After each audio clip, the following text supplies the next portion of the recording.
안녕하세요. 언더라인입니다. 세월호 영화 생일을 보고 왔습니다. 와이프와 함께 보려 했는데 세월호 이야기는 너무 슬플 것 같다고 저 혼자 보고 오라네요. 혼자 보는 영화는 익숙했지만 왠지 생일이라는 영화는 혼자 보기엔 너무 쓸쓸할 것만 같아서 극장을 가기 전에 좀 망설였습니다. 하지만 영화는 시작되었고 끝까지 보고 나왔습니다. 정말 많이 울었네요. 제가 감성이 풍부하냐라고 하면 또 그렇지도 않은 게 슬픈 영화도 곧잘 보고 눈물이 나도 슬쩍 한번 훔치면 끝이었는데 유독 세월호에 대한 이야기는 저에게 많은 영향을 줘서 그런지 눈물이 너무 흐르더라고요. 눈이 부어서 나온 영화는 태어나서 처음이었습니다. 혹시 시간이 되시는 분들 중에 못 보신 분들이 계시면 한 번쯤 보시면 좋을 것 같네요. 세월호에 대한 제 기억은 너무 생생해서 그날이 금방 손에 잡힐 것만 같습니다. 저희는 그 당시 서울에서 작은 사진 스튜디오를 운영하면서 나름대로 꿈을 가지고 키워나가고 있었습니다. 운영이 잘 되는 편이었지만 그 다음해 4월 세월호 사건이 일어났고 내수시장은 박살이 났습니다. 그의 영향을 받아 월세 180을 감당하지 못해 모든 걸 처분하고 서울을 뒤로한 채 울산으로 내려오게 됩니다.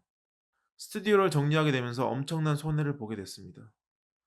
하지만 세월호 사건 하나 때문에 다 던지고 서울을 떠난 건 아닙니다. 그렇지만 그때부터 왠지 모를 무기력감이 시작된 게 딱 그때쯤이었던 걸로 기억합니다. 세월호 사건은 국가와 정부의 무능력함 때문에 단원고 학생들 포함 304명을 바다에 수장해버린 사건이었고, 우리나라 국민들은 본인 목숨은 스스로 지켜야 한다는 사실을 알게 되었습니다. 대한민국이라는 국가는 니들이 하고 싶으면 해. 하지만 니들 목숨은 우리가 책임 못 진다. 라는 비보호 좌회전 국가였고, 그걸 몸으로 느끼게 해주었습니다. 저는 항상 사회와 정치에 관심이 많았고 투표권이 주어졌던 이래로 20년 동안 모든 표를 진보에게 던졌지만 세상은 살기가 점점 더 어려워졌고 결국 세월호 같은 사건이 터지고야 말았습니다. 프랑스 기자가 그러더군요. 프랑스였다면 이런 사건이었으면 대통령이 물러나는 건 당연하다고요. 하지만 우리나라는 아무런 일도 일어나지 않았습니다. 박근혜가 탄핵이 된 건 세월호 사건이 발단이 된 게 아니라 정유라로 시작된 이화여대 사태가 그 발단이었습니다. 사람들의 말처럼 그 아이들이 안산의 변두리 연립주택에 사는 아이들이 아니라 강남의 아이들이라면 이 정도로 많이 죽지는 않았겠죠. 세월호가 아니라 이화여대부터 시작된 촛불로 탄생한 문재인 정부여서 그럴까요? 세월호의 진상규명은 제대로 진행되고 있다는 느낌을 받기가 어렵습니다. 여전히 희망은 보이지 않네요. 그날 이후로 저는 멘탈이 나가 무기력한 삶을 이어가고 있습니다.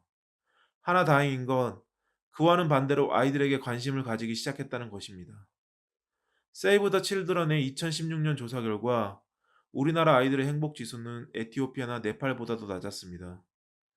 아이들은 부모가 보고 싶어서 낳은 것이지 자기들이 원해서 세상에 나온 게 아닙니다. 그런 아이들을 어른들의 무능력함과 정치적인 이유로 죽게 내버려 뒀습니다. 기회가 된다면 책으로 어른과 아이들을 이어준 일을 해보고 싶습니다. 그날 세월호에 대한 분노와 무기력은 아직도 수업이지. 이어지고 있습니다. 곧 수업 하지만 영화 생일 속의 생일이잖아요. 엄마 마음을 박순남이 나누듯 아들 느껴지는 수호를 영화. 만나러 갈 마음을 당신에게 먹는 말하고 싶어. 장면에서 저도 이제는 함께 조금씩 체험하는 변해야겠다는 듯한 마음을 먹게 특별한 되었습니다. 수호도 올 텐데. 다시는 이런 일이 생기지 않도록 세상 우린 모든 기억해야 가족들에게 합니다. 건네는 위안. 세월호를 위해 가수들은 노래를 했고 화가들은 그림을 그렸습니다. 가슴을 작가들은 파고드는 글을 쓰고 시인들은 압도적인 시로 위로했습니다. 우리는 뭘 했을까요? 영화에 나온 사람들처럼 이제 좀 그만 좀 하지 지겹지 않냐 라는 생각을 하진 않았을까요? 아프지만 그러고 보니 저도 별로 한 게 따뜻한 이야기. 없네요. 그간 제가 했던 행동들이라고는 모금함에 얼마 함께 되지도 않는 안아주고 돈을 넣고 울어주고 마음의 짐을 덜고자 기억되는 책을 영화. 몇 권 사고 그 설경구 산책도 전도연 얼마 읽지 북부금 않고 연기. 그냥 덮어두었습니다. 그 정도 말고는 아무것도 한 게 없습니다. 반성합니다. 가족과 4월에 시간이 사랑의 나시는 대화. 분은 극장에 예의가 가셔서 없는 생일을 보시는 것도 생일. 나쁘지 않을 것 같네요. 4월 3일 영화를 보고 생각이 많아져 두서없이 남긴 긴 글 읽어주셔서 감사합니다. 이상 언더라인이었습니다.